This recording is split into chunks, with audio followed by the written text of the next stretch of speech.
பெயராக சூட்டிக்கொண்டு வேடன் இன்று இசை உலகை கலக்கி வருகிறார். ராப் இசையின் இளவரசனாக எல்லா இடத்திலும் கொண்டாடப்படுகிறார்.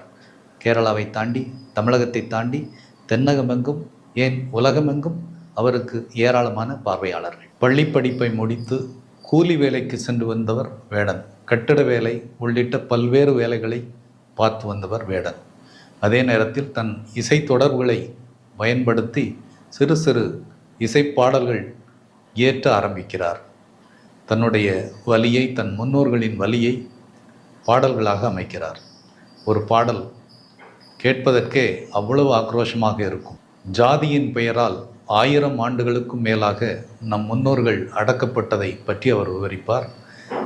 காளையை விற்பது போல் நம் தந்தையர்களை விற்றார்கள், ஆடு மாடுகளைப் போல் நம் முன்னோர்கள் வேலை வாங்கப்பட்டார்கள். அந்த வலியை மறக்க முடியும்.